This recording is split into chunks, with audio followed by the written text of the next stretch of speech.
¿Quieres aprender inglés de verdad?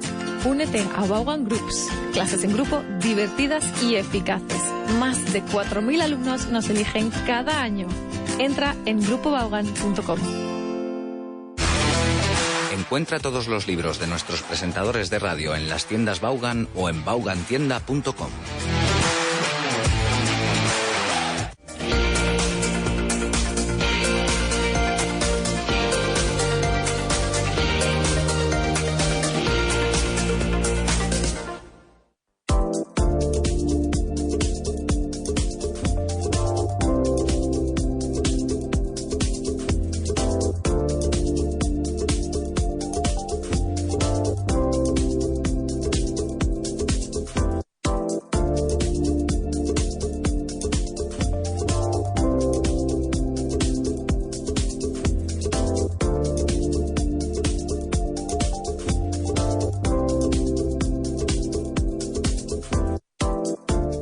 Good afternoon, everybody. Good afternoon and welcome to Inglés con Ruby.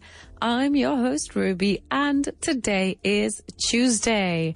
It's Tuesday, the 4th of November. If you're listening live, ya es el segundo día de segundo día de un nuevo mes, no, pero es el segundo día de la primera semana de trabajo del nuevo mes, por lo menos para mí. Because it is Tuesday, it's not raining at least, because it's true that days are starting to get pretty cold, aren't they, guys? Days are starting to get cold. Estoy empezando a tener que ponerme bufanda. No me he puesto guantes de milagro, pero soy muy friolera. I might have to start wearing gloves soon, very soon. Anyway, guys, let me tell you what we are going to do today, the 4th of November. We are going to review a little bit of what we did yesterday. And after we've reviewed what we did yesterday, we are going to do, as usual, a little bit of vocabulary. And we're going to do something that I love because I recently had a niece. And niece is sobrina, right? And my sister gave birth to my niece, Alma, on the 3rd of June. I was away then, right? But on the 3rd of June, she gave birth to Alma. And today's vocabulary is essentials for babies. So we're going to have a look at the different vocabulary words that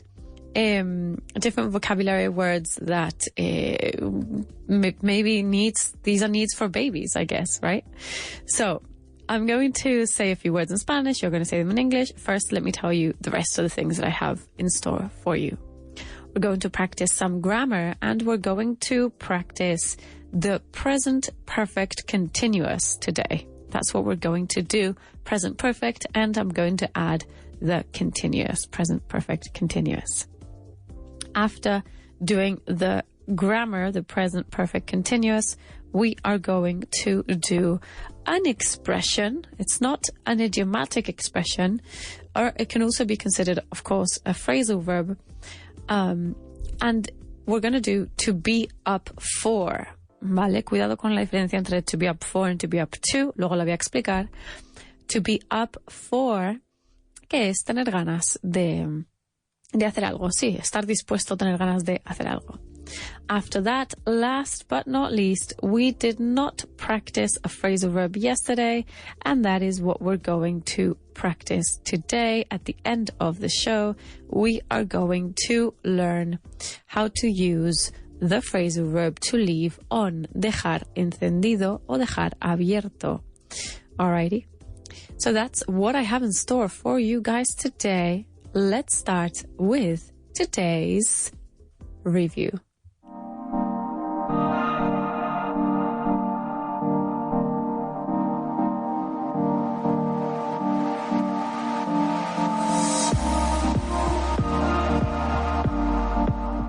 At the airport, that is the vocabulary that we practiced yesterday. And I'm going to say some of the words in Spanish, and then you are going to translate these words into English. Os voy a dar un poco más de tiempo del que os di ayer porque ya lo sabéis, porque lo estuvimos practicando ayer. So you should know these words, okay? All right. La primera, tienda libre de impuestos, que realmente ya sabemos cómo es. Duty free shop. Very good. The duty free. We don't even say the shop. We just say, I'm going to the duty free, don't we? Duty free. D-U-T-Y. Mostrador de facturación. Check-in desk. Check-in desk. Very good. Llegadas. The arrivals lounge. Habíamos dicho que lounge también se usaba para decir living room, salón, ¿vale? Pero no podemos decir living room no podemos usar living room para decir lounge, ¿vale? This is something very important. So you can't say, if you're at the airport, you can't say, I'm going to the arrivals living room, because it's not a living room, because you don't live there. It's not the room in which you live. It's just a lounge, okay? Puerta de embarque. Departure gate. Departure gate. Very good. Decimos gate y no door because it's just simply because it's much bigger, right? Gate implies that it's a much, much bigger door, okay? So it's a gate. Control de pasaportes. Passport control. Passport control. Very good. Easy peasy lemon squeezy. Oficina de alquiler de coches. Car rental office. Car rental office. Good. Or a lot of people just call it the car rental place. I say office, but a lot of people just say, I'm going to the car rental place. I mean, people understand, right? Parada de taxis. Taxi rank. Well done. R-A-N-K. Taxi rank. Very good. Recogida de equipajes. Baggage claim. Very good. Baggage claim. Aduanas. Customs. Cuidado con la C y la U. No lo dije ayer. We don't say customs. We say K. Como si fuera una A y una C o K larga, más o menos. Customs. We don't say customs. Customs, okay? And last but not least, reembolsos de IVA. Un reembolso en inglés es a refund. Very good. Entonces, VAT refund. A VAT refund. Very good. All right, so duty-free shop, check-in desk, arrivals lounge, departure gate, passport control, car rental office, taxi rank, baggage claim, customs, and VAT refund. I do want to practice two of the sentences, two of the examples that we practiced yesterday, because we added some difficulty y como ya sabéis, solemos aprender bastante de vocabulario con estas actividades, porque en este caso estábamos hablando de cómo llegar a un sitio en concreto.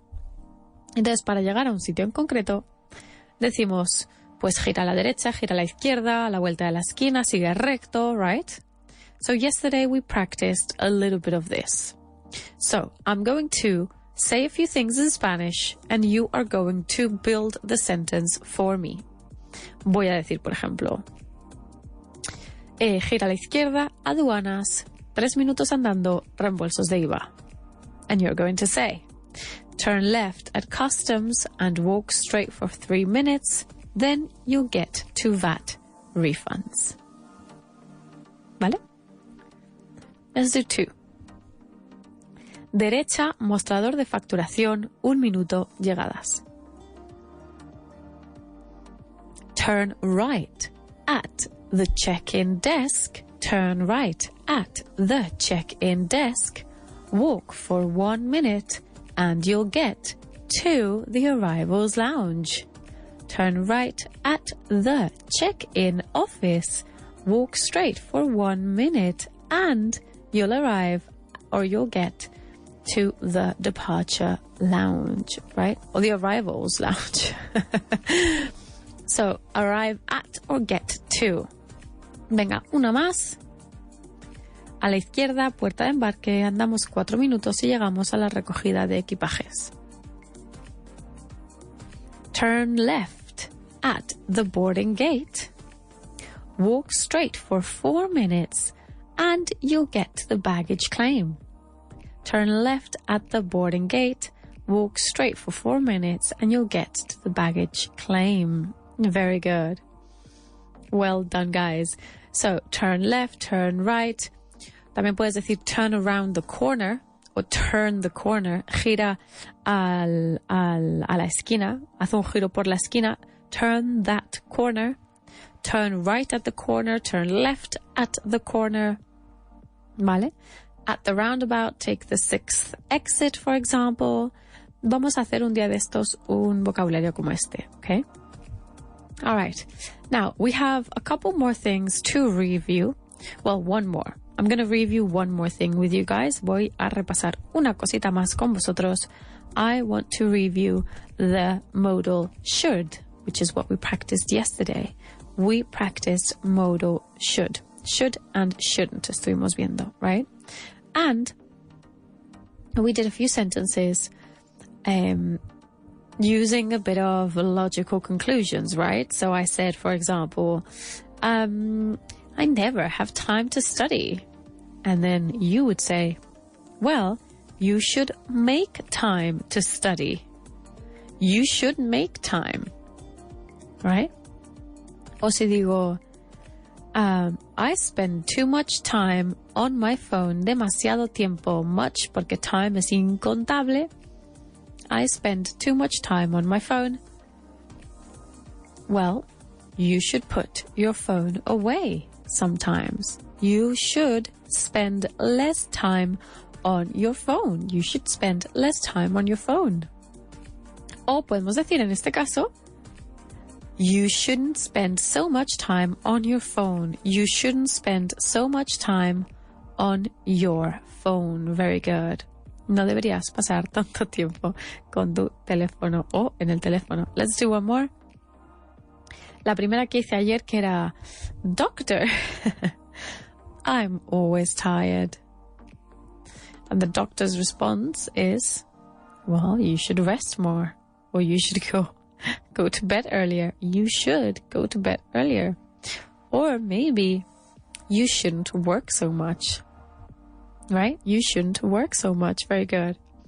All right, guys. Now that was the vocabulary at the airport, and we practiced a little bit of should and shouldn't, which are modal verbs. Remember that we use should and shouldn't to recommend something, give advice, sometimes even opinion, but it's mostly known for giving advice and recommendations. Subject, should or shouldn't, and then the base verb. ¿Vale? You should study more. You shouldn't call him. You should go now, right? Subject, should, and base verb. Well done, guys. Now, it was a short review, but I think pretty efficient. I don't want to review more things of what we did yesterday, but if you want to do it yourself, if you do want to review a few things, you should go to yesterday's show. And yesterday's show was the one on the 3rd of November. You can go on it and listen to it on iVoox or Spotify. And that's it, guys. Now, that means that it's time to move on to today's vocabulary.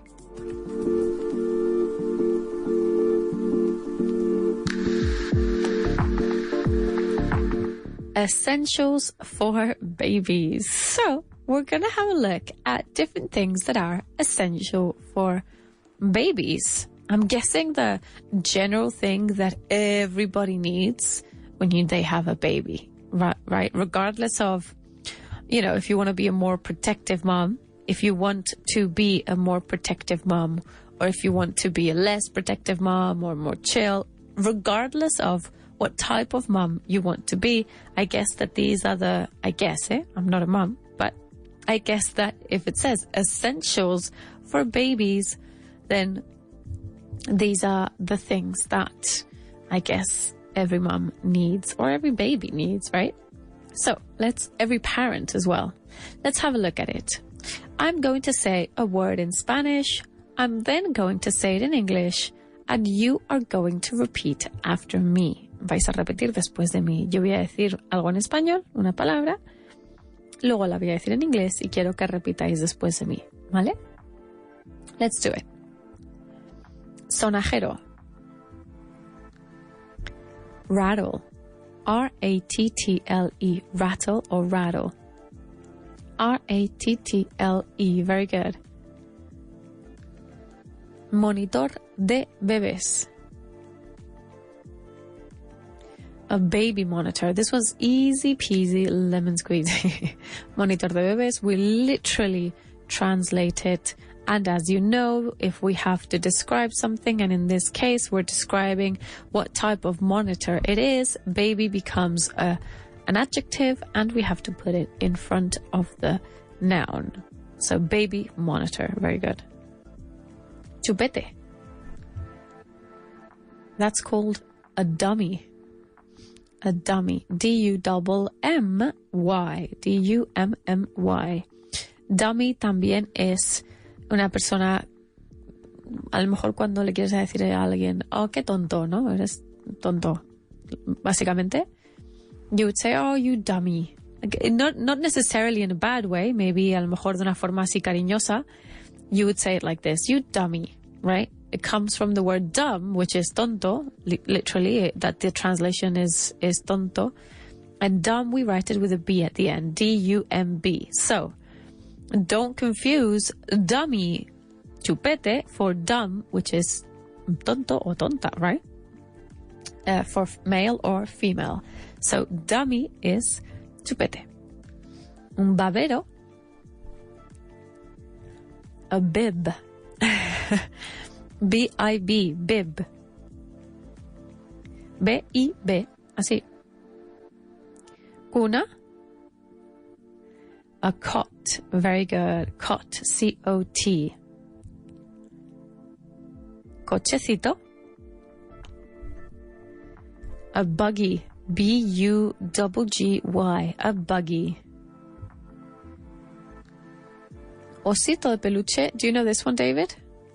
A teddy bear. A teddy bear. Well done. A teddy bear. And what do we say when it's un peluche, pero no necesariamente un osito?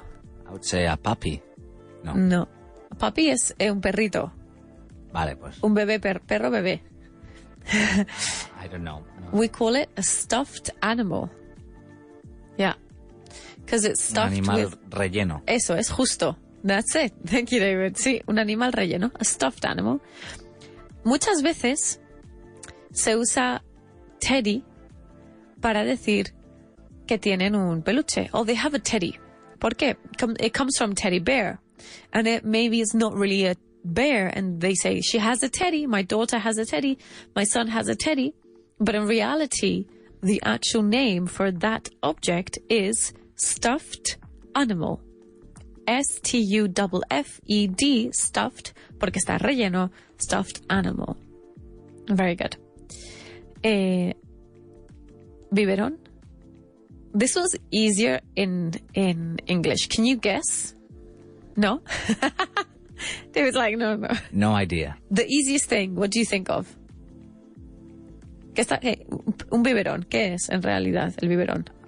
Maybe it's a milkshake. Es una botella, ¿no? Yeah, I don't know really. A bottle? A bottle, eso es. A bottle. Pues ya está. Claro, a bottle. So in Spanish, we made it a little bit complicated. It's like a bottle for babies in which you put milk or whatever type of, formula, whatever. And so, decimos biberón in English, we just call it a bottle. Yeah, botella. B-O-T-T-L-E. Trona. A high chair. Trona in English, high chair. Una silla alta. But it's all together. It's not a description. We don't say high chair, a chair that's high. It's una silla alta, and we write it together. H-I-G-H y luego chair. Y la silla de paseo, esto también lo podemos llamar al buggy, el cochecito. Puede ser un buggy o esto que voy a decir a continuación. Push chair. It's quite easy because we are literally pushing around a chair in which our baby is, sitting or lying down, and we call it a push chair. A chair that you can push. All together though, P-U-S-H-C-H-A-I-R. Push chair. Las dos palabras juntas, perdón. Es como un compuesto, a compound noun. It's like a compound noun, right? So guys, we have sonajero, rattle, monitor de bebés, baby monitor, chupete, dummy, babero, bib, cuna, cot, cochecito, buggy, osito de peluche, teddy bear, biberón, bottle, trona, high chair, silla de paseo, push chair. This is on page 80 from the vocabulario en inglés 3 book, from the 3rd book. Okay, page 80 and 81 for the activity that we are going to do. And under this vocabulary list, as you know, we can always see the list in Spanish, then we have the list in English, and then we have the list of the pronunciation, how you pronounce each word, right? And under this table, we have do, D-U-E, it says do. ¿Vale? Cuando alguien pregunta a una futura madre, ¿cuándo sales de cuentas? ¿No? Se diría en español, ¿cuándo vas a dar a luz? In English, we would say, when is the baby due? When is it due? ¿Cuál es la fecha límite en la que tiene que nacer el bebé? When is your baby due? Más o menos, lo he descrito así como cuál es la fecha límite, que no es exactamente, ¿no? La fecha límite puede ser un poco más allá de la fecha en la que se supone que tiene que nacer, I guess. But this is how we would ask it. When's your baby due? Why did I mention about, the limit in which the baby is supposed to give birth? When, for example, you are at uni and you're studying in university and you have homework, you need to hand in a paper, what they ask as well, or, the name of when you have to give in your piece of paper, your whatever it is, your article, let's say, then it's when it's due, right? So my paper is due on the 12th of October, for example. That means that I have to hand it in by the 12th of October. I have to hand it in by tomorrow, which means my homework is due tomorrow. My report is due next month, right? It's the same. You would say, my baby is due next month. D-U-E. ¿Cuándo esperas que nazca el bebé?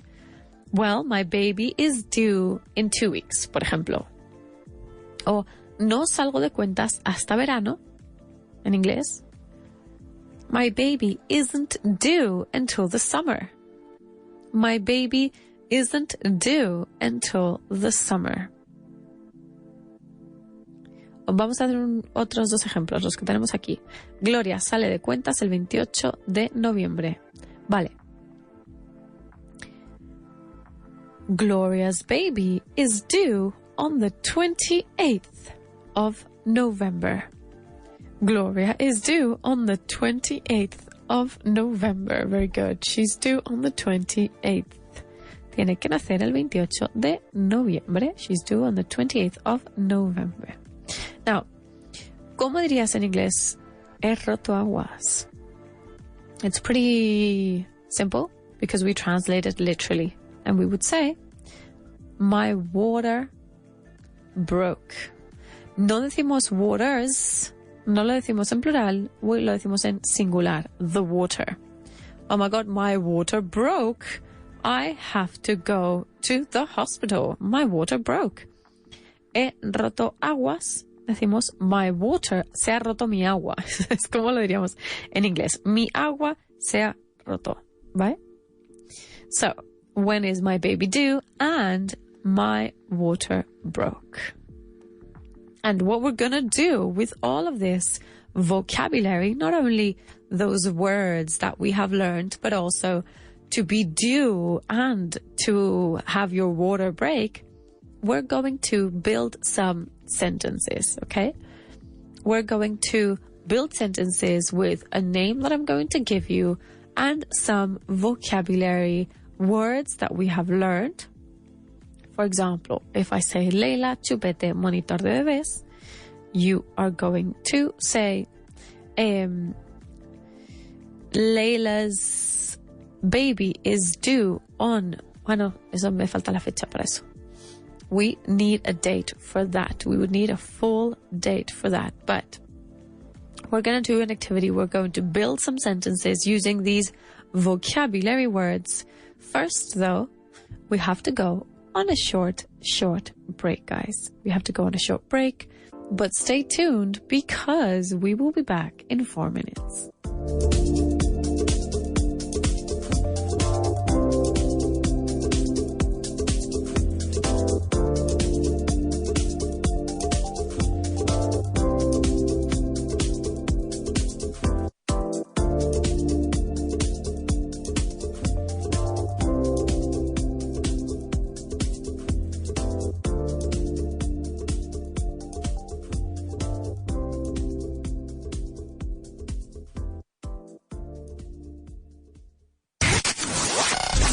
Estás escuchando Vaughan Radio. ¿Quieres un descuento en los cursos intensivos de inglés de Vaughan? Pues ahora es el momento. Puedes obtener un descuento de hasta 39%. Para más información sobre este descuento u otros, pásate por nuestra web, grupovaughan.com. Vaughan Outlet. Hazte con libros y packs coleccionables de autoestudio como Objetivo Inglés, Vaughan Certified Completo, Speak English Now e Inglés en 10 pasos. Ahora con increíbles descuentos. Libros desde €1, novelas con audio desde €3.50, libros infantiles desde €3 y mucho más. Entra en vaughantienda.com, Vaughan Outlet. Aprende más, pagando menos, hasta agotar existencias. Vaughan revoluciona el aprendizaje de idiomas con Speak Pro, la inteligencia artificial diseñada para mejorar tu inglés. Pronunciación precisa, fluidez y confianza lleva tu inglés al siguiente nivel. Pruébalo gratis hoy en speakpro.es. Tu inglés está a punto de cambiar para siempre. ¿Qué hacen tus niños este verano? ¿Senderismo? ¿Natación? ¿Espeología? ¿Paddle surf? ¿Canoas? ¿Multiaventura? ¿Mejorar su inglés? ¿Y si lo hacen todo a la vez? Rodeados de naturaleza y con los mejores monitores angloparlantes Vaughan. Ven a nuestros Vaughan Summer Camps para que tus hijos vivan la mejor inmersión de inglés, multiaventura y naturaleza. Más de 3.000 niños lo hacen cada año. Encuentra su mejor opción. En Vaughan sabemos que el éxito empresarial se nutre del dominio de múltiples idiomas. Por eso, ofrecemos cursos no solo en inglés, sino también en francés, portugués, italiano y alemán, entre otros. Visita grupovaughan.com o llama al 91 108 3488 y comienza a transformar el futuro de tu empresa hoy. Una semana en un lugar apartado. Nativos angloparlantes de todas partes del mundo, uno por cada estudiante. Terminantemente prohibido hablar en español. Actividades organizadas y conversaciones en inglés a todas horas. No exageramos. Aquí o hablas inglés o hablas inglés. Y da igual las veces que te lo contemos. Hasta que no lo vivas no sabrás que Vaughan Town te va a quitar el miedo al inglés para siempre. Lo que pasa en Vaughan Town no se puede contar. Tienes que vivirlo. Ven a Vaughan Town. Más información, grupovaughan.com. Young people in Spain speak and understand English better today than 20 years ago. However, their level is still insufficient for effective communication in the professional world.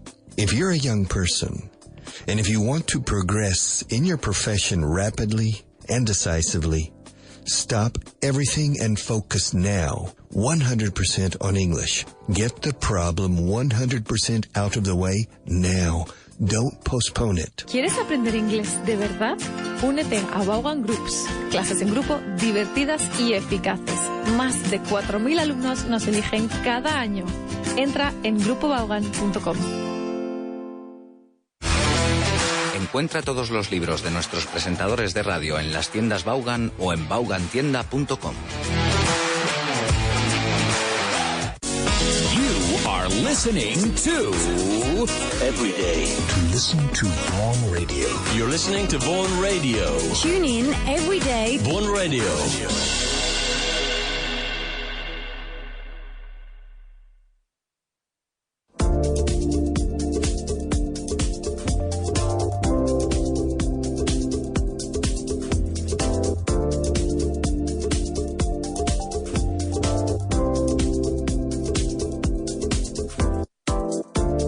And we are back, everyone. We are back with Inglés con Ruby. I'm your host, Ruby, and we were practicing a little bit of vocabulary before we went on a break. We were doing essentials for babies, baby essentials. So things that you need when you have a baby, right? So let's continue. I'm going to very quickly go through the words that we learned, because we went through the whole vocabulary list before we went on a break, but we didn't actually do the activity. We didn't do the activity with the sentences, and that is what I want to do with you guys now. So in order to do that and do it properly, we are going to have a look at the words that we learned, and then we'll do the activity. So we said that sonajero is raro, R-A-T-T-L-E. Monitor de bebés, baby monitor. Chupete, dummy. Babero, bib. Cuna, cot. Cochecito, buggy. Osito de peluche, teddy bear. Biberón, bottle. Trona, high chair. Y sillita de paseo, push chair. Very good. And we said that we used the word due to say when a baby is supposed to be born. For example, my baby is due on the 18th of September, for example. Mi bebé va a nacer, o salgo de cuentas. En español se usa más la madre sale de cuentas tal día. And in English we say that the baby is due to come on the 18th of September or at any time, right? Due to be here.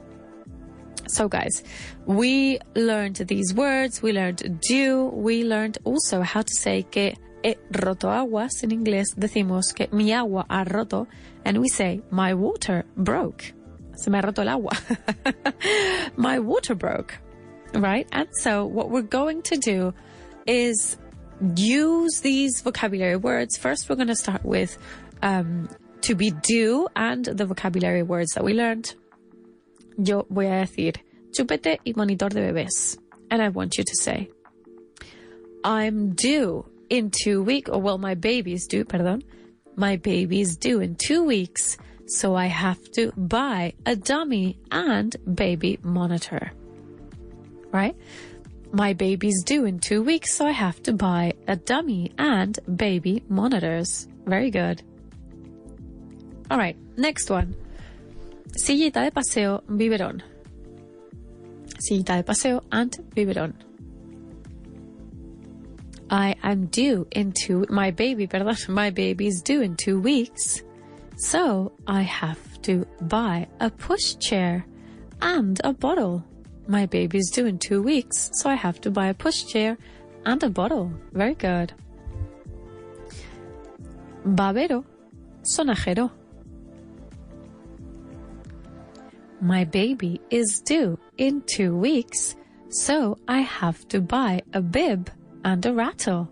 My baby's due in 2 weeks, so I have to buy a bib and a rattle. Very good. Let's go on to the next one. Lily trona osito de peluche. Bueno, dicho Lily, no hace falta. Trona y osito de peluche. I'm due. My baby. Estoy con el I'm. My baby's due in 2 weeks. So, I have to buy a high chair. And what else do we say? I have to buy a high chair y un osito de peluche. My baby is due in 2 weeks, so I have to buy a high chair and a teddy bear. A nice teddy bear. Cuna, cochecito. My baby is due in 2 weeks, so I have to buy a cot and a, hemos dicho pushchair, no, a buggy. My baby is due in 2 weeks, so I have to buy a cot and a buggy. I have to buy a cot and a buggy. Very good. So if you have this book and you've been on page 80 and 81, you will see that you've got different names, and it's because the names in front of all of these vocabulary words, and that is because in the book it tells you to think of a scenario where you're telling your partner to go and buy to stop doing something and go and buy these things that you need, and your partner replies by saying, Layla, I know Carol, I know Leanne, right? Which are the names in the book. And it says, no worry, Layla. I know the baby's due any day now. Any day now. Es ya sé que va a llegar en cualquier momento, cualquier día. The baby's due any day now. Vale, va a llegar cualquier día. I know that the baby is due any day now. I'm going to buy these things this afternoon. I'm going to buy the dummy this afternoon. I'm going to buy the bottle this afternoon, the bib, the cot. Very good, guys. To be due. When is the baby due? Cuando tiene que llegar el bebé. And water breaks. Okay, only in this case scenario, because normally water wouldn't break. All right, only here. Well done, guys. That was the vocabulary. We are now going to move on to today's grammar.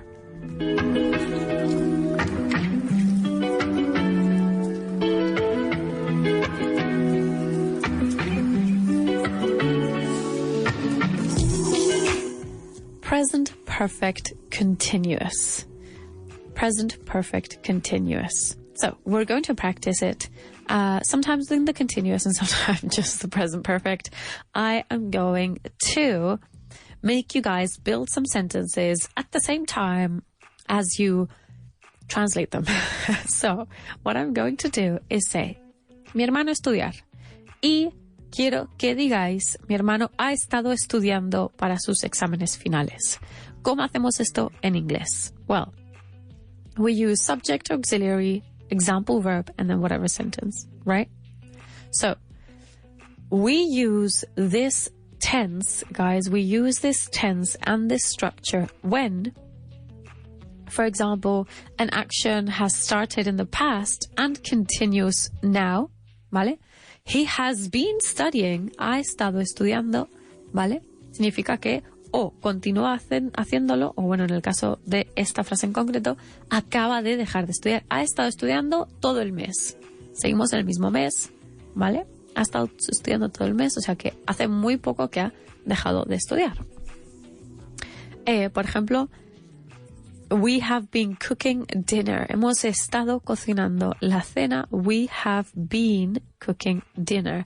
An action that very recently stopped, but the results of that action are still in play.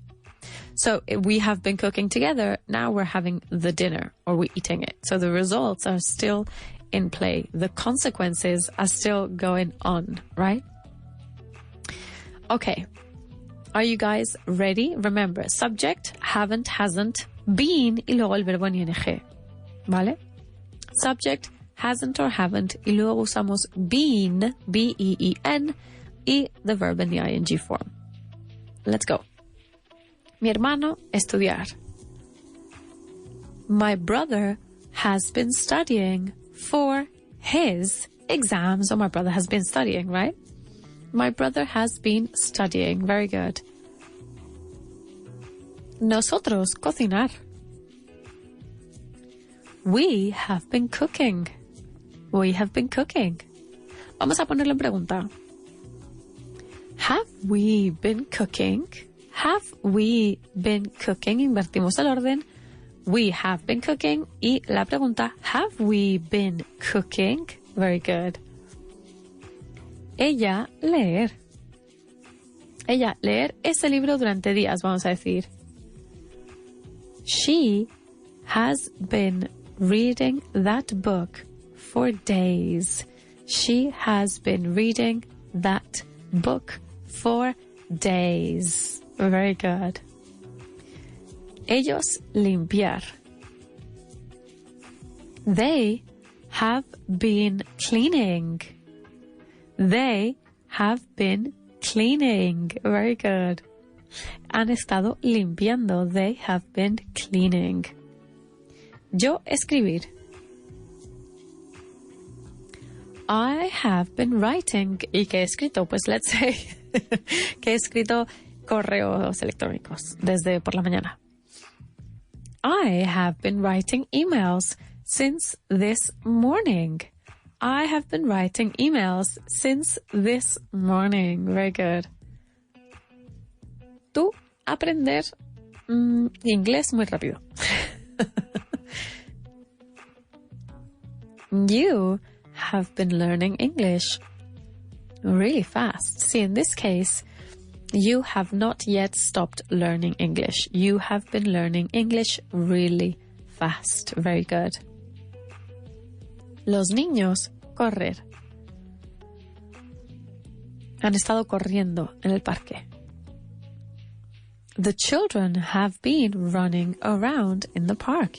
The children have been running around in the park. Very good.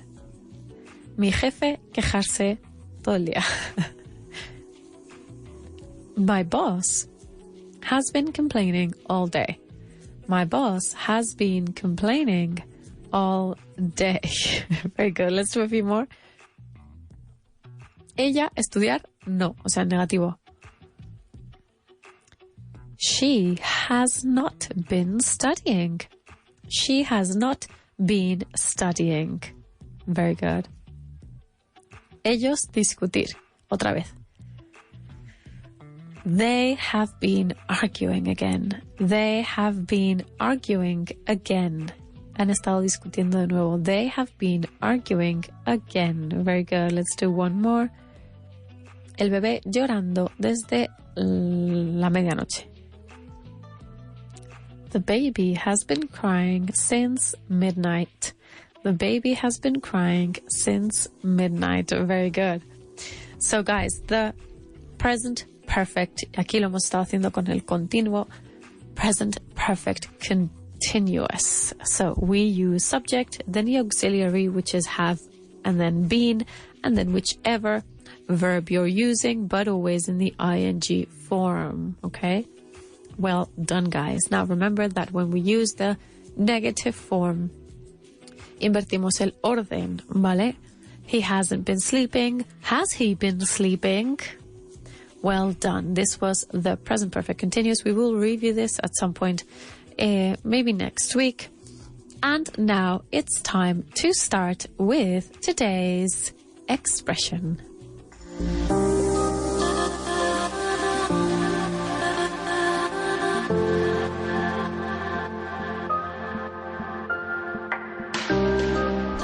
To be up for.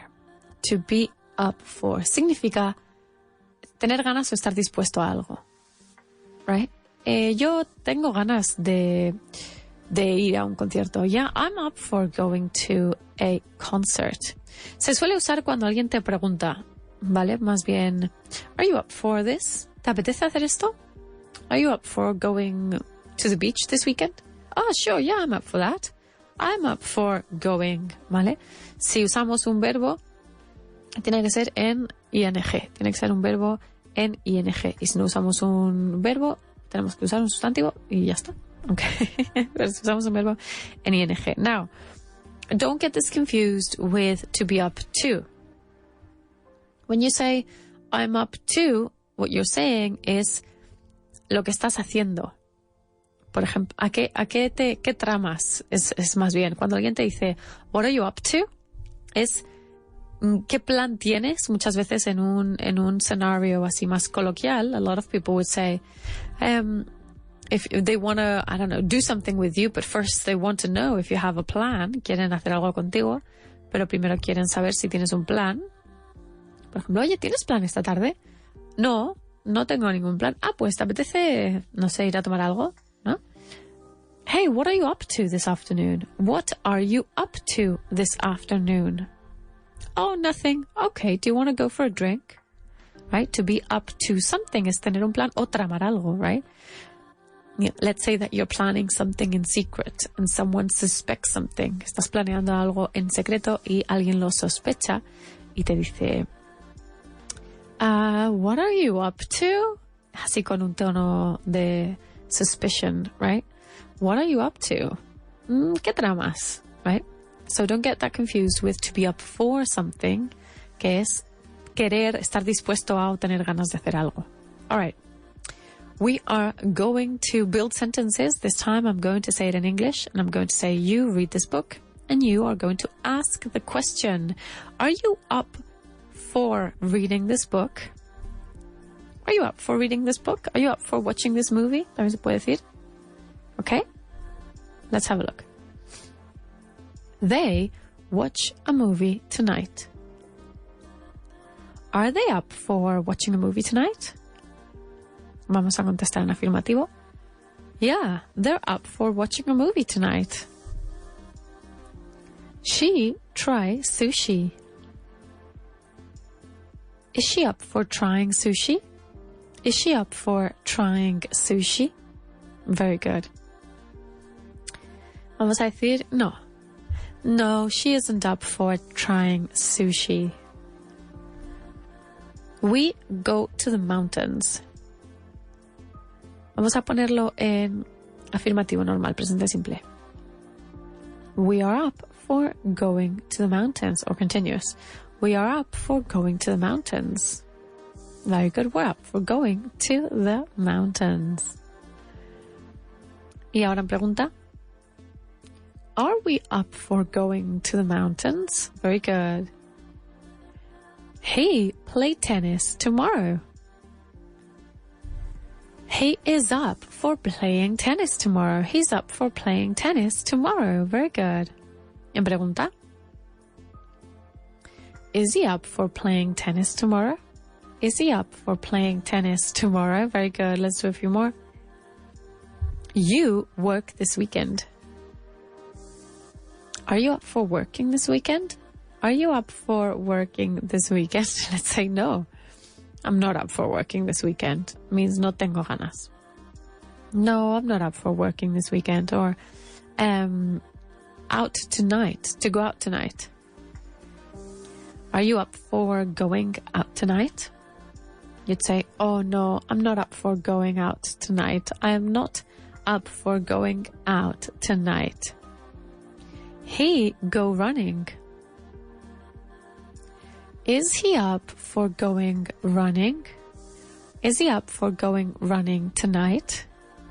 No, he isn't up for going running tonight. He's not up for that. Salir a correr. It's not for everyone, right? Is he up for? Yes, he's up for. Yes, I'm up for this. Are you up for cooking this weekend? Yes, I'm up for cooking this weekend. Or no, I'm not up for cooking this weekend. To be up for plus the verb in the ing form. No se confunda con to be up to, que es tramar algo o tener un plan. I'm up to, I'm gonna go to work this weekend. What are you up to this weekend? Oh, I have to go to work. Right? Well done, guys. That was today's expression, to be up for. And that means that we are going to move on to today's phrasal verb.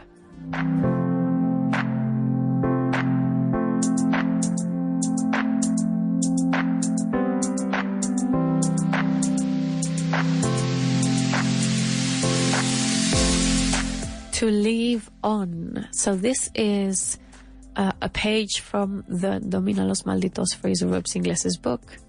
I got it from page 302 and 303 from that book. To leave on, dejar encendido o dejar algo abierto, ¿vale? For example, ¿el ordenador está encendido? Is the computer on? Y decimos, sí, lo has dejado encendido, está encendido toda la noche, te lo has dejado encendido. Yes, the computer has been on all night, you left it on. The computer has been on all night, you left it on. ¿Vale? So, I'm going to say a few sentences in Spanish, and you're going to translate these sentences into English. Let's have a look. No dejes el grifo abierto cuando te cepilles los dientes. No dejes el grifo abierto cuando te cepilles los dientes. Don't leave the tap on when you brush your teeth. Don't leave the tap on when you brush your teeth. ¿Quién dejó la luz del baño encendida? Who left the bathroom light on? Who left the bathroom light on? Very good. So, what have we seen here? We've seen the difference between to leave, dejar abierto y dejar encendido. ¿Qué pasa? Que en inglés, los grifos, etc., we say to leave them on. Tap is on or tap is off. It's not open. ¿Vale? So, don't leave the tap on when you brush your teeth. And who left the bathroom light on? Let's go for the next one. Dejo la tele encendida para ayudarme a quedarme dormida. I leave the TV on to help me fall asleep. I leave the TV on to help me fall asleep. Very good. Dejaste las luces del coche encendidas y no arranca. You left your car lights on and it won't start. You left your car lights on and it won't start. Alguien dejó el gas abierto y la casa estalló. It's one of my biggest fears, this. This and a car accident, those are my biggest fears. Someone left the gas on and the house blew up. Someone left the gas on and the house blew up. Nunca dejo el móvil encendido en el cine. I never leave my phone on at the cinema. I never leave my phone on at the cinema. I never leave on my phone. It's not bad, but it's just so much more natural to say I never leave my phone on at the cinema. ¿Siempre dejas el PC encendido? Do you always leave your PC on? Do you always leave your PC on? Ella siempre deja la calefacción encendida. She always leaves on the heating, or she always leaves the heating on. She always leaves the heating on, or she always leaves on the heating. Very good. Deja una luz encendida para el bebé. Leave a light on for the baby. Leave a light on for the baby. Él dejó la plancha encendida y casi causó un incendio. Él dejó la plancha encendida y casi causó un incendio. He left the iron on and almost started a fire. He left the iron on and almost started a fire. To leave on, dejar abierto o encendido, guys, because the tap, for example, is abierto in español, and in English we would say on, to leave on. Leave, left, left, right? You left it on. Who left? Someone left on the gas in the house and it blew up. Entonces, to leave, L-E-A-V-E. Left es como si dijéramos izquierda, pero es el pasado de to leave, and it's L-E-F-T. L-E-F-T. Very good. To leave on. We're going to read the text, but this we will do tomorrow in the review part. If you want to already get a little bit of an insight on what it says, you can read it because it's on page 302, and 303. So, today we have managed to review what we did yesterday. We have practiced essentials for babies. We've learned new vocabulary on things just that babies need, right? We have practiced a bit of grammar, the present perfect, and in this case, more particularly in the continuous form. Then we've practiced an expression, to be up for, which needs to be followed by the ing or a noun and is not to be confused with to be up to. And that means that we're nearly done with the show. Now, I do want to remind you guys, though, that tonight is trivia night with Alberto Alonso. So be at Toast Tap Room in Malasaña in calle San Vicente Ferrer 33. It starts at 8 p.m. So it's not late at all for you guys. And you're going to have great fun. Something to also remind you is that you can find snippets of things that we practice on YouTube, on Vaughan TV, every Wednesday at 3, and you can listen to my shows on iVox and on Spotify. And guys, remember to stay curious and keep shining. Bye-bye.